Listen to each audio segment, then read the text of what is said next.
প্রচন্ড খিচিমিচি লাগছিল। তার মাঝে এতটাই তাড়া যে কি বলবো। প্রত্যেকটা নতুন মায়েদের ক্ষেত্রে ছোট্ট বাচ্চা থাকলে নিজে সাজো বা কেউ সাজিয়ে দেয়। প্রচন্ড কিন্তু খিচিমিচির একটা ব্যাপার হয়ে যায়। তার উপর যদি ওটা একটা স্পেশাল কোনো দিন থাকে, জীবনে একটা অন্যতম খুশির দিন ছিল সেদিনটা। আর ঠিক তার জন্যই একটু বেশি কিছু সাজুগুজু। বরাবরের মতনই সাজতে কিন্তু আমি ভীষণই ভালোবাসি। আর সেই সাজগোজটা আরো স্পেশাল আমার কাছে, কারণ সেই দিনে আমার মেয়ে প্রথমবার মামার হাতে মুখে ভাত পাবে। একদিকে সুবিধা ছিল, অন্যান্য দিন যেমন আমরা দুটো মানুষ বাড়িতে থাকি, আর সেই জন্য অনেকটাই অসুবিধা হয়, কারণ শাশুড়ি মা বাড়ির সবটা দেখাশোনা করেন, আর সেখানে বাচ্চাটাকে সারাদিন ধরে একা সামলাতে হয়।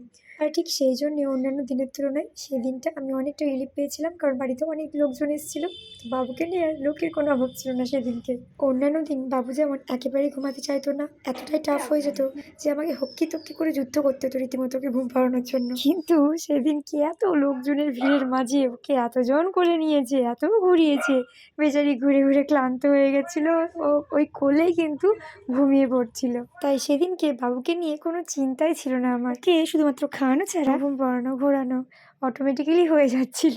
তবে ওর ঘুম থেকে ওঠার পর স্কিন কেয়ারগুলো ওগুলো আমি সকালেই করে দিয়েছিলাম। এবার যেটা ওকে খাওয়ানোর ব্যাপারটা, সেটা হচ্ছে কি ওকে কিন্তু এক্সক্লুসিভলি আমি 5.5 মাস ব্রেস্ট ফিডিং করিয়েছি। তারপর যে কোনো সারাদিন এক টাইম ম্যাক্সিমামটা ওকে রাত্রেবেলাতেই ঘুমানোর আগে আর কি ফর্মুলা ফিডটা আমি খাইয়ে দিতাম। অবশ্যই সেটা আমি ঘুমানোর কিন্তু আধ ঘন্টা আগেই দিতাম, কারণ মায়ের দুধের তুলনায় ফর্মুলা দুধটা একটু ভারী হয়, আর তাই সেটা বাচ্চার ডাইজেস্ট করতে কিন্তু একটু সময় লাগে।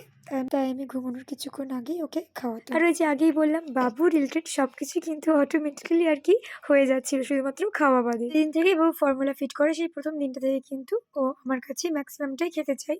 অন্য কারোর কাছে সচরাচর ও কিন্তু খেতে পছন্দ করে না। তো সেটাই তোমরা দেখতে পেলে।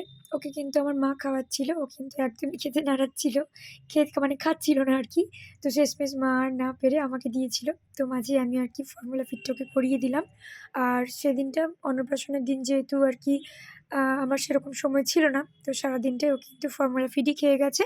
অন্নপ্রাশনের পর এরপর এখন যেহেতু বাবুর সলিড খাওয়া শুরু হয়ে গেছে, সেজন্য ফর্মুলা ফিডটা ওকে আমার দিই না। চেষ্টা করি সবটাই আমি ওকে ব্রেস্ট ফিড দেওয়ার। মাঝে সাঝে যখন আর কি সলিডটাও খায় না, ফর্মুলা ফিডটাও কিন্তু আপাতত এখন খায় না। সেই মুহূর্তে এটা কিন্তু সব থেকে ভীষণ দরকার ছিল, এই জলটা। সারা সকাল থেকে একদম বেলা 12টা পর্যন্ত আমার কিন্তু সেদিনকে কিচ্ছু খাওয়া হয়ে ওঠেনি, কারণ সকাল থেকে বাবুর যত্ন আদি, নিজের মেকআপ, লোকজন আসে, তার একটা আতিথ্যতা, সব কিছু মিলে কিন্তু আমার খাওয়া দাওয়াটা আর হয়ে ওঠেনি। এই জলটাই আর কি সঙ্গী সাথী ছিল। প্রচণ্ড খিদে লেগেছিল, ভাবছিলাম কতক্ষণে মেকআপ শেষ হবে আর আমি যাবো খেতে একটু। আমার সেদিনকে সাজগোজ মেকআপ অনেক আগেই কমপ্লিট হয়ে যেত, কিন্তু ওই যে বললাম ছোট্ট বাচ্চা, ওকে সামলাতে সামলাতে মাঝে মাঝে কিন্তু অনেকটাই দেরি হয়ে যাচ্ছিল। কি আর করা যাবে, দোষ এখানে কাউরই না, ছোট বাচ্চা, মা তো সারা তো থাকবেই না, আর আমি ওকে ওই কাঁদিয়ে রাখতে পারবো না। তাই মাঝে মধ্যেই ওর ফাঁকে কোলে একটু একটু সময় করে ওকে আমি রাখছিলাম, আর একটু একটু করে সাজু করছিলাম। সত্যি আমি মনে করি যে কোনো মেকআপ আর্টিস্টরা কিন্তু কোনো জাদুঘরের থেকে কম কিছু যায় না, কারণ আমার এই কিম্বুত কিমাকার চেহারাতে, তার সুন্দর হাতের ছোঁয়াতে কি সুন্দর আমাকে সাজিয়ে দিচ্ছে। আর যে মেয়েটি আমাকে সাজিয়ে দিচ্ছে, তার কথা যতই বেশি বলি ততই কিন্তু কম। আমার শ্বশুরবাড়ি পাড়ার সম্পর্কে ইনি হচ্ছেন আমার এক ননদিনী, আর ওনার আমি হচ্ছি বৌদি। কিন্তু এখানে আসল টুইস্ট হলো, সমাজবাদী সম্পর্কটা একটু ট্রিপিক্যাল হলেও আমাদের ব্যক্তিগত সম্পর্ক কিন্তু খুবই মিষ্টি একটা মধুর সম্পর্ক। যেরকমটা হয় একটা প্রিয় বান্ধবী, ঠিক সেরকম।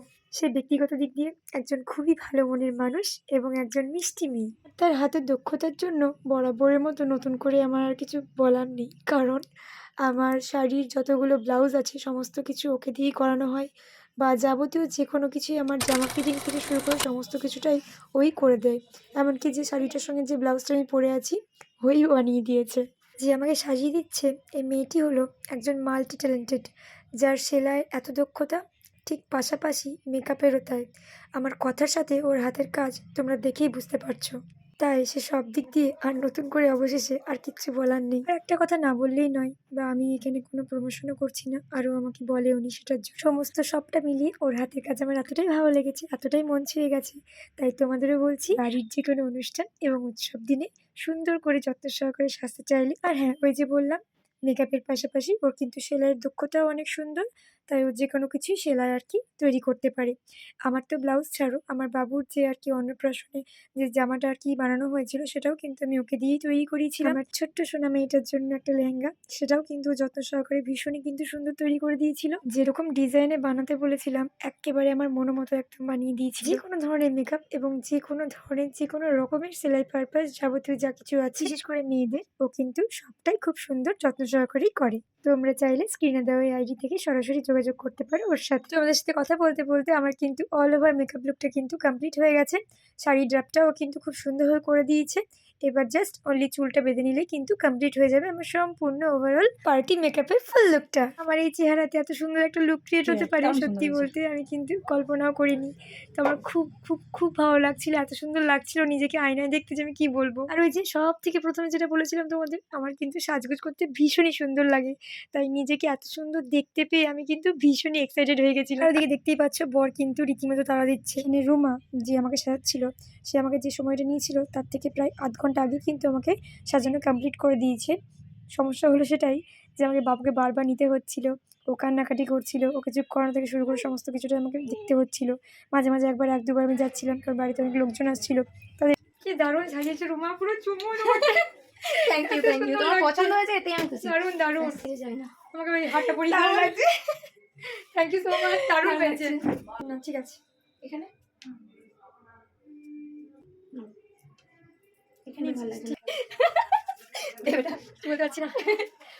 অনেক হাসি ঠাট্টা আনন্দ করতে করতে কিন্তু মেকআপটা প্রায় শেষের মুখে সম্পূর্ণ হয়ে এসেছে, একেবারে যেমনটা চেয়েছিলাম আমি। কি কিউট লাগছে, মনে হয় ধরে চুল খেয়ে কিন্তু চুল খাওয়া যাবে না যে মুখে। সত্যি মানে আমি যেরকমটা চেয়েছিলাম তার থেকে মানে কি বলবো, দারুণ দারুণ দারুণ সুন্দর হয়েছে। এই ভিডিওটা একটু দিদি আমার ফোনে। অবশ্যই মানে এক্সপেকটেশনের থেকেও আর কি বেশি কিছু পেয়ে গেছি আমি। Thank you so much. চলো আচ্ছা চলো তোমাদের সুবিধার্থে বলে রাখি, এই যে প্যাকেট থেকে যে জিনিসটা নেওয়া হচ্ছে সেটা হচ্ছে একটা ট্রান্সপারেন্ট গ্লু, ছোট্ট ট্রান্সপারেন্ট টিপের মতো। আটাটা কিন্তু ভীষণ কার্যদায়ী। এই যেটা দিতে পারছো গলায় আমার চেন লকেট সমেত যে হারটা পরেছি সেটাই আমি ওই গ্লুটা দিয়ে সেট করেছিলাম।